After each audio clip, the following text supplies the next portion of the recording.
Hello, my auto repair friends.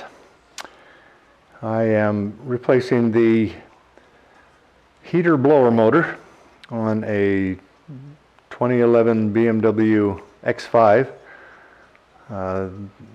E70 model series. Mine happens to be a 35 diesel car, which I love, by the way. The engine has just been amazing. This vehicle has been amazingly reliable. We've got 110,000 miles on it, and we've had one sensor go bad. It's been really an amazing car.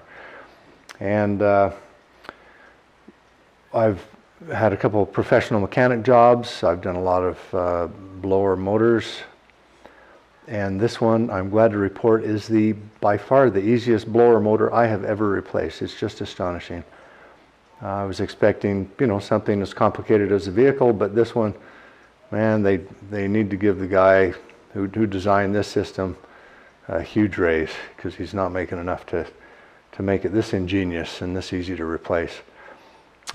They probably fired him rather than giving him a raise. Anyway, here we go. So you're going to remove this kick panel right here on the passenger side.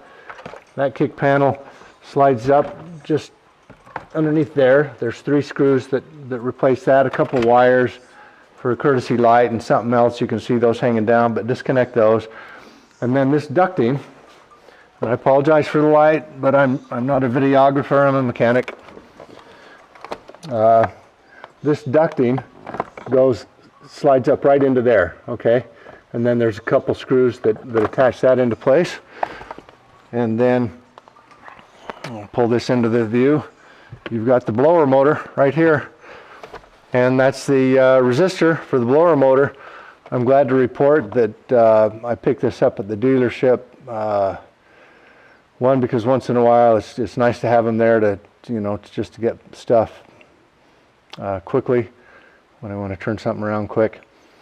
Anyway, the new blower motor assembly came with the final stage unit, the resistor that controls the fan speed, and I thought that was just amazing. I know you can get them cheaper online, but this one cost me just at the local dealer about $200, and so I don't mind paying that, considering how easy this was.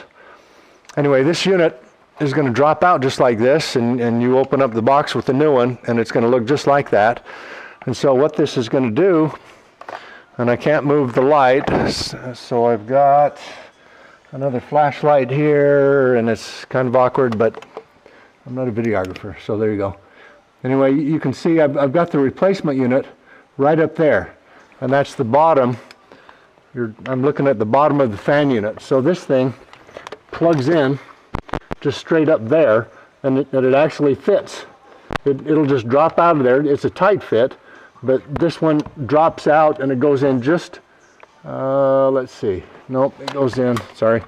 Goes in just like this. And you've got some little guide pegs. You've got a guide peg here that's hard to see, and you've got another guide peg here. You fit them on that, and then it pretty much slides into place.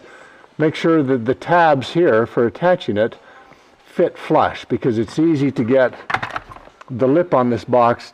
You can see that lip right there, and that is probably the hardest thing to get back in, is to get that lip slotted in. But you'll get it all up in perfectly, and it fits like most BMW parts, just wonderfully. Anyway, that thing plugs in, it'll just slot right up underneath the dash there.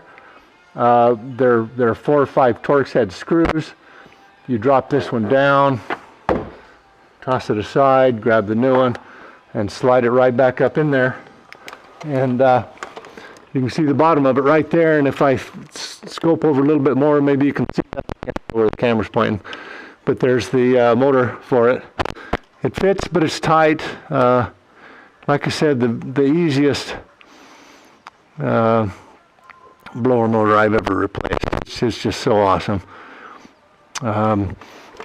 You'll put the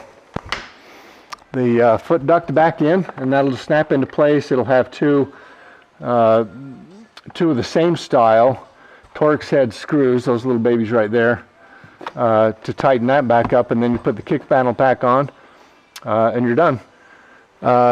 Just a side note, right up here, while you have this, the foot ducting off, there's a, you can see that piece right there.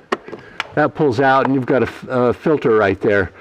If you haven't replaced that ever, you may want to check it while you've got everything out. Anyway, that slides back up in.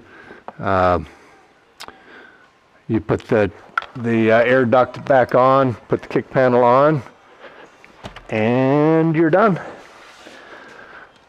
I couldn't find any other information about doing the fan on this particular car, so I spent a lot of time trying to figure it out, and I'm glad that I did, and hopefully this helps. Over and out.